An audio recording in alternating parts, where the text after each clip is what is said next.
si Kyrie. Mr. Chairman, may I be allowed to read the pertinent provision from the Sotto? Without prejudice, this is section 1 of 1145 as amended.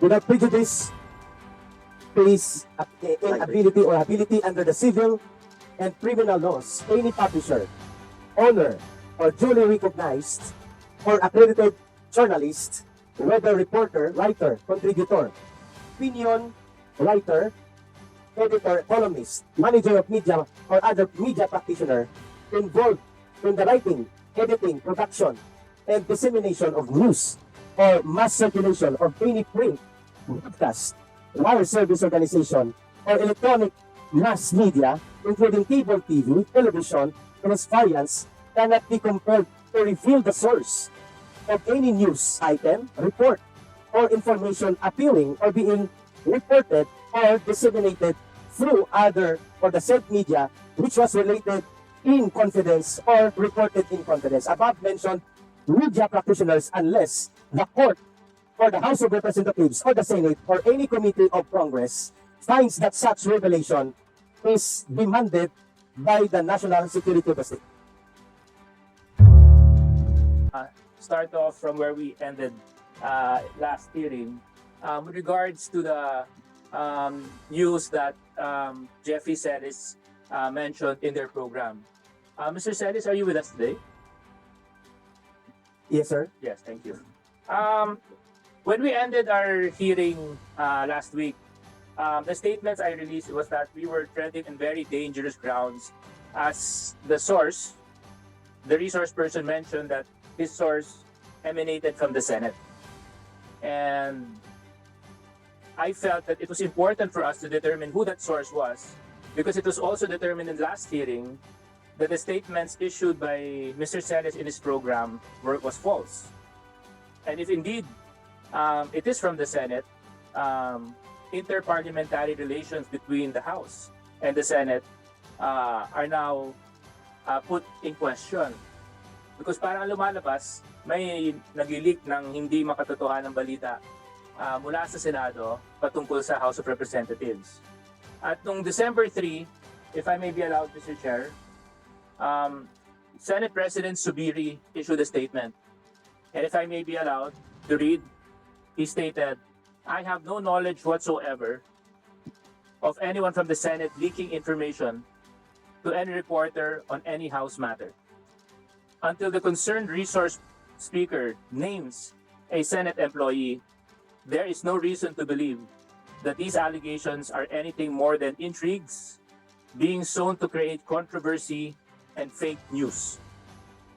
We respect interparliamentary courtesy and would not want to put a rift in the strong partnership that we have with the House, with the leadership and the members of the House. I would suggest that the House continue the investigation until they get to the bottom of this accusation and press for the concerned person to reveal the name of their alleged source in the Senate. Otherwise, the House can cite them in contempt. If they can prove it's an employee of the Senate, then we will initiate disciplinary action on those involved." Bisita. Pero alam po ninyo, kung ang ginagamit niyo po ay yung hearing nung huli at wala kay representasyon, hindi po namin kasalanan. Kasalanan po ng mga abogado ng SMNI. Then sila mismo on record ang nagsabi na they are here to represent SMNI and not the anchors, because dumistansya nga ho sila. Ang sabi nila, hindi po namin trabaho ang bigyan ng representasyon ang anchor. That's why nung humingi po kayo, ang pinalawanan ko, hindi ho pwede sila magdepensa sa inyo, dapat ho humingi kayo ng iba. Dahil hindi ho pwede sila magdepensa because they are on record, under oath. Ang sabi nila, kami abogado ng SMNI at hindi kami abogado ng mga anchor. Klaro po yan, Kyrie. Your Honor, if I may please. You cannot, you're not allowed. I'm going, yes. Explain why I type in out of order. We're suggesting an executive session is to show na tayo naman, hindi naman tayo, na binibigyan natin siya ng pagkakataon na i-reveal. Kung talagang gusto niya pangalagaan, at least an executive session. But it seems ayaw niya pa rin po, Mr. Chair.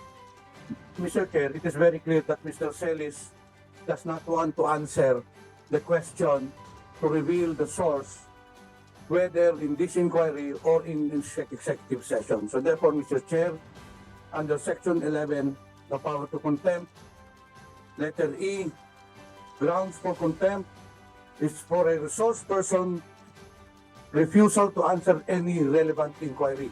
Actually, Mr. Chair, Mr. Celis has already violated two provisions of Section 11. The first one, acting in a disrespectful manner, and the second one, which is very more important rather, is his refusal to answer the question in a relevant inquiry. On this note, Mr. Chair, I move to contempt, to cite for contempt Mr. Celis for on these two grounds under Section 11. So move, Mr. Chair. Second the motion.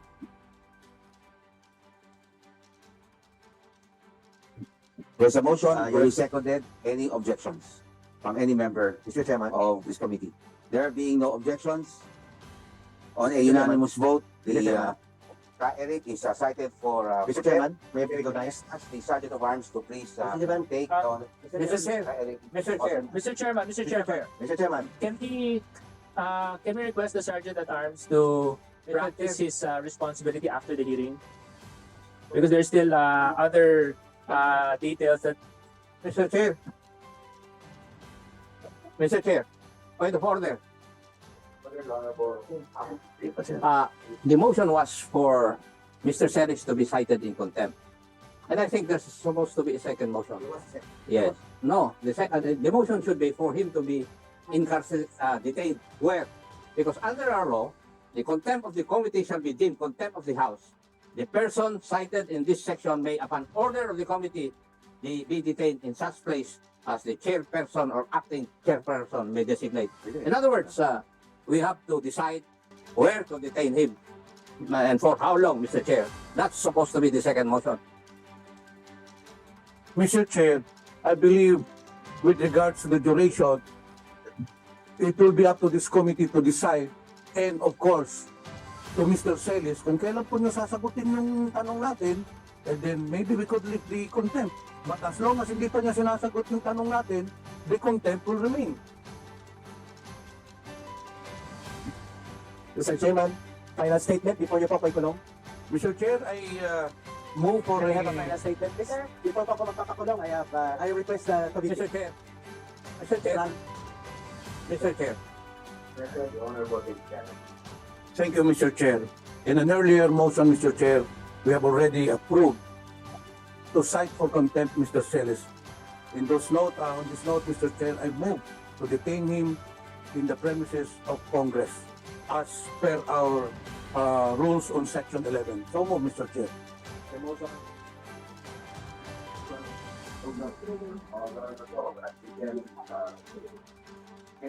Mr. Chairman, sir. Mr. Chairman, honorable members of the committee, may be given 1 minute, please.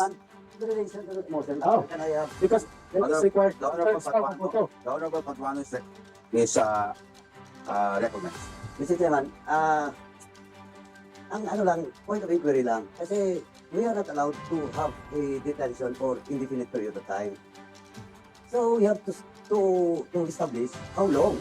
And the lifting of such detention will depend on the members of this committee. Of course, the cooperation of the person in contempt. So we have to establish how long. Because we are not allowed to detain indefinite based on so many jurisprudence, Mr. Chairman. Mr. Chair. Mr. Chair.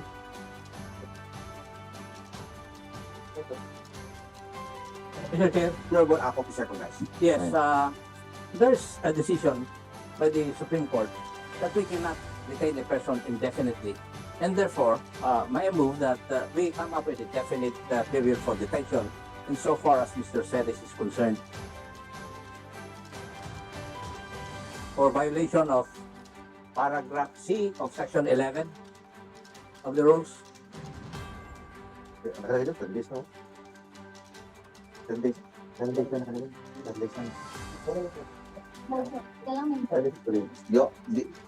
The Honorable Ako, would you like to make a motion?